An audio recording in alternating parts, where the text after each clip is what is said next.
One night passed by, moonlight stars in your eyes. Hello guys, మేమైతే Saturday night Annavaram అయితే వచ్చాము.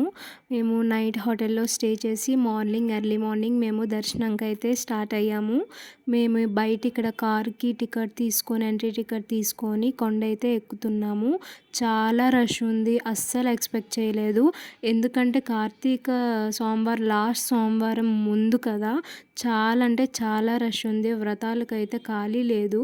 ఎన్ని cars ఉన్నాయో చూడండి, అస్సలు పార్కింగ్‌కి కూడా ఖాళీ లేదంటే చూడండి. మీరే ఒకసారి ఊహించుకోండి, పార్కింగ్‌కి కూడా ఖాళీ లేదు. అండ్ జనాలు చూడండి, టెంపుల్ ముందు ఫుల్‌గా రష్, అసలు ఆ క్యూ అనేది ఖాళీ లేదు. అండ్ మేమైతే ₹1000 వ్రతం దర్శనం టికెట్ అయితే తీసుకున్నాము. ఎప్పుడు అసలు అన్నవరంలో ఇంతమంది జనాలనైతే నేనైతే ఎప్పుడూ చూడలేదు. అండ్ వ్రతంకి వచ్చేసరికైతే బై లక్ మాకు కొద్ది వేరంగే అయ్యిందనమాట. జనాలు ఉన్నారు కాబట్టి కొద్ది వేరంగా తేల్చేశారు కథ కూడా. వ్రతం అయిపోయాక ప్రసాదం అయితే ఇచ్చారు.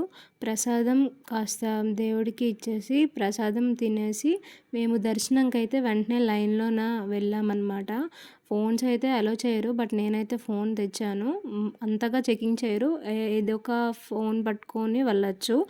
అండ్ అందుకే మీకు ఈ లైన్ చూపిద్దామని క్యాప్చర్ చేశాను. ఇక్కడ చూడండి, దర్శనం అయిపోయాక బయట దీపాలు పెడతారు కదా, అక్కడ అంతమంది జనాలు ఫుల్‌గా అసల చాలా ఖాళీ లేదు. అండ్ బయట ఫ్రీ బసెస్ అయితే ఉంటున్నాయి. లైక్ కాలేజెస్ బసెస్ గట్టా అవి యూజ్ చేస్తున్నారనమాట. మేము కూడా ఇక్కడ టెంపుల్ నుంచి హరిహరి సదనం అని అక్కడ పార్కింగ్ మొత్తం పెట్టారు. అక్కడ వరకు బస్ మీదే వెళ్ళాం ఫ్రీగా. అండ్ ఇక్కడ ప్రసాదం దగ్గరకు వచ్చేసరికి బయట లడ్డూలు చూడండి అలా ఫ్రెష్‌గా అమ్ముతున్నారు. చాలా కాస్ట్ కొండపైన. ఇక్కడ క్యూలోన మా డాడీ అయితే ప్రసాదాలు తేడానికి వెళ్ళారనమాట. ఇక్కడ పులిహోర అనేది ఎర్లీ మార్నింగ్ ప్రసాదంగా పెట్టారు ఫ్రీగా. అండ్ ఇది పంబ. అండ్ మీకు నా వ్లాగ్ నచ్చినట్టయితే please like and subscribe my channel. Annavaram తర్వాత ఇంకెక్కడికి వెళ్ళాము అనేది నేను నెక్స్ట్ వ్లాగ్‌లో పెడతాను. టోటల్ 5 టెంపుల్స్‌కి వెళ్ళాము.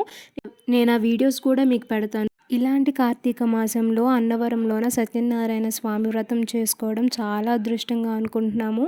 మీరు కూడా అన్నవరం వెళ్ళి దర్శనం చేసుకోండి, చాలా మంచి జరుగుతుంది. అండ్ డ్రెస్ చేంజ్ చేసుకొని చెక్అవుట్ చేసేసి మేమైతే సామర్లకోట అయితే వెళ్తున్నాము. అక్కడ ది మోస్ట్ ఫేమస్ టెంపుల్ అయితే మీకు చూపిస్తాను. చాలా బాగుంది ఆ టెంపుల్. నెక్స్ట్ వ్లాగ్‌లో పెడతాను. పార్ట్ 1 అనమాట. పార్ట్ 2 అలాంటి టెంపుల్ ఎప్పుడు చూసుండరు. Please like and subscribe my channel. Bye guys.